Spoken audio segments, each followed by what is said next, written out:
Hello again, Internet. I want to talk about ideas and whether the Internet is still capable of generating and promoting new ideas. Now, I'm not totally sure if ideas is the right noun here, and I'm hoping that's something that you can help me out with during this conversation. I've been thinking a lot about what we see on the Internet, what the algorithm curates to us and what it distributes. I've been thinking about trends, I've been thinking about topics, and one thing I've noticed or have felt is that the creators, the content creators on the internet are no longer the ones introducing or bringing new ideas, trends, or content to the internet. In many ways, I feel as though the internet has become an extension of the 24-hour news cycle, in that it's no longer about sharing new ideas or sharing new trends or formulating new concepts or something, but it's more about everyone giving their opinion on the current thing or the current event, right? Let me tell you what prompted this thought. There were two things that triggered this thought. First was the video that I recently posted. I recently posted a video about Sora, this new application that OpenAI released that is very similar to TikTok. But I knew that the topic of that video was going to be discussed regardless of whether my specific video on the topic went big. And I was right. Other content creators I follow made videos on this new trend of companies creating TikTok-like platforms that distribute AI slop, essentially. And none of the videos I saw actually brought any new or fresh ideas, right? They were mostly commentary on the thing that was happening, and some people gave their own opinion on it, right? And that's normal, everyone has an opinion on something. I don't think there was anything that a creator published that OpenAI is going to interpret or take to heart, or Meta is going to use to change their new, what is it called, Vibes platform? I forget the name of it. What was it? It wasn't Meta AI, was it? Vibes, that's what it was called. It was called Vibes. I can't believe they actually called it that. That's how you know that word is dead, by the way. But anyways, that's a topic for another day. Yeah, so none of these content creators none of them were really adding to the conversation. None of them were proposing alternative ideas for the application. But the topic of Sora wasn't the thing that really generated this thought. What really made me question, are content creators really driving the conversation anymore, was the recent Taylor Swift album. So if you've been living under a rock, Taylor Swift released a new album. It's been very controversial. I listened to it to myself. I honestly thought it was just regular old Taylor Swift. But anyways, a lot of the fans were pretty upset about the album. They thought it was subpar. They thought it was cringe. A friend of mine called it chuggy, which I think is actually the appropriate use of that word.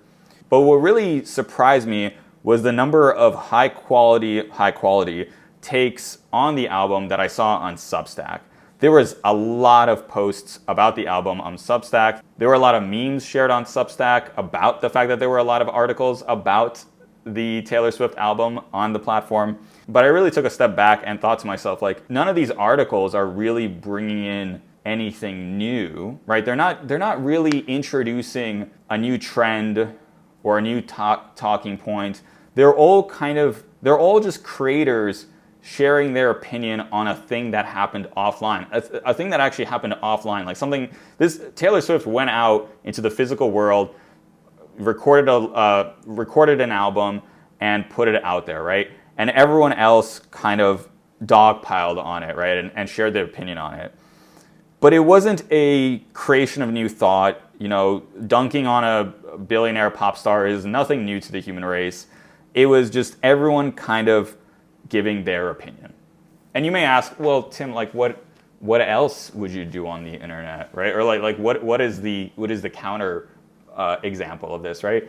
I know these are small things, but there was a time where it felt like the internet was the thing that was actually driving the dialogue. It was the thing that was driving new trends, new creation, new content. So there are silly examples of trends being created on the internet or new discussions being created on the internet in the form of things like the ice bucket challenge that happened, I believe, in the 2010s, right? It was a trend where everyone got together and started doing this challenge where they threw a bucket of ice on their head, and this was all to raise awareness for ASL. And this was a trend that was started on the internet, and it blew out into the real world, and other people started doing it. People who were not terminally online started doing it.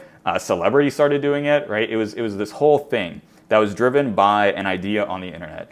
A more extreme and like serious example of discussions or trends being started on the internet, we can see if we go back to like Coney 2012, right? All right, sorry about this past Tim, but I need to cut you off for a second. I just couldn't let past me use Coney 2012 as the example of a movement started on the internet that had some gravitas to it. There were considerably much more consequential movements started on the internet. Probably the biggest of the 2010s decade was the Me Too movement. While of course the things that triggered the Me Too movement happened in the real world, the actual movement was propagated through online messaging and online communities.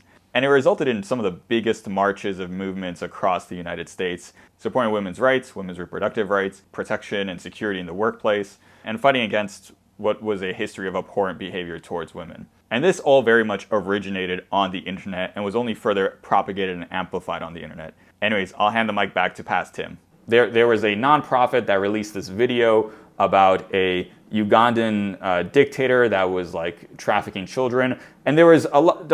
I know there was a lot of controversy about this video. There were a lot of inaccuracies claimed in this video, and it's probably the first example of a major movement growing really rapidly from the internet and then like dying overnight.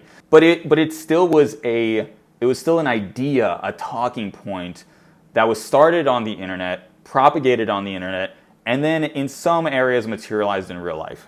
And now it feels like we've almost flipped back, where the internet is no longer what drives necessarily the culture or what is driving trends. I don't know what's the right noun here, right?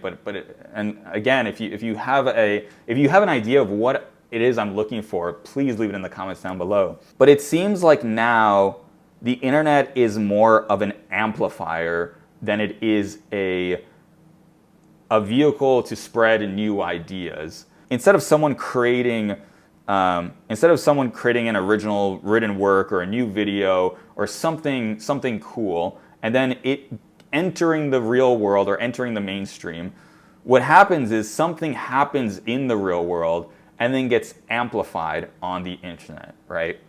So like the Taylor Swift album is an example of something that was put out in the real world, and then the internet just blew up the response to it to an extreme, right? Another example of this is probably the recent Cracker Barrel fiasco, right? So this was again an example of something that happened in the real world. There was a marketing decision made to alter the image of a physical restaurant. But the internet created a negative response to the thing and blew it up out of proportion, right? It was amplified on the internet. But it didn't introduce a new idea, right? Like people didn't take the branding and say, this is bad, maybe we try this instead. No, it was just like, I think this branding is bad, and then everyone like to infinity posted this branding is bad. Anyways, so why is this happening, right? And there's like two theories I have on why this may be happening.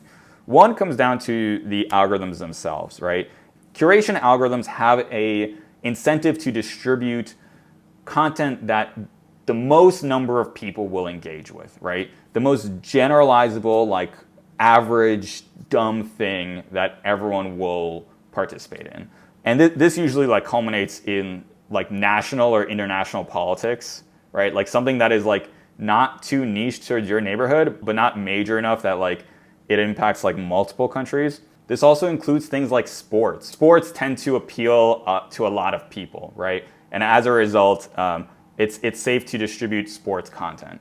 And when you have this model that incentivizes distributing very general interest content, you're very rarely going to give like niche things to people. So when someone throws a new concept, a new problem, or a new thing that people should focus on or worry about on the internet, if it's not already part of a mainstream dialogue or some niche community or sub-community, then it's probably just going to disappear under the flood of other content. And the curation algorithms will recognize this from like early sample data and know that they shouldn't distribute it, right? My second theory on why fresh new ideas might not be popping up on the internet as much is that the internet itself has stopped being trendy.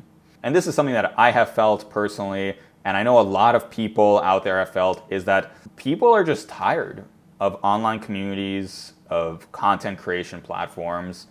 of consuming just like slop on the internet. And there's real examples of this, right?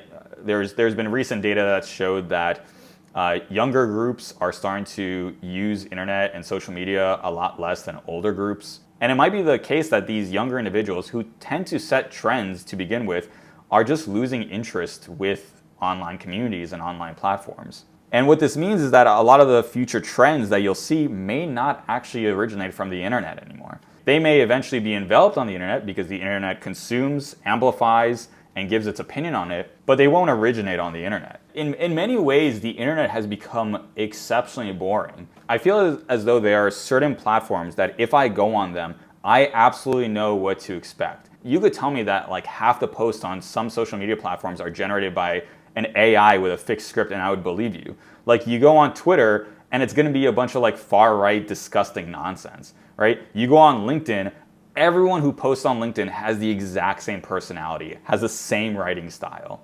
You go on Blue Sky and you know you'll be hit with a lot of, like far left or very progressive jargon. Anyways, my point is that like the internet has become almost too predictable. Being predictable is like what kills shows. It's what kills movies. It's just not, especially when it's like toxic predictable, right? There's a type of predictable that brings comfort, right? This is why like as an American, I go to McDonald's when I'm in a foreign nation because I know what to expect. It's gonna be McDonald's, right? But if I went into McDonald's in any country and every time I went into that country, they punched me in the face, I'd be annoyed. That'd be a toxic experience. Eventually I'd be like, fuck it, I'm never going to McDonald's again. So as these communities become predictably toxic and repetitive, they just stop being enjoyable to spend time on. And as a result, they stop being the place where new ideas are created and spread, but instead become the place where just like the most generic individual who's looking for clicks amplifies a trend, an existing trend. So anyways, that's what I've been thinking about whether the internet can actually still create new ideas, whether it can be a source of original content, or whether every content creator is now doomed to just like give their own opinion piece on something else that happened in the real world. But let me know what you think.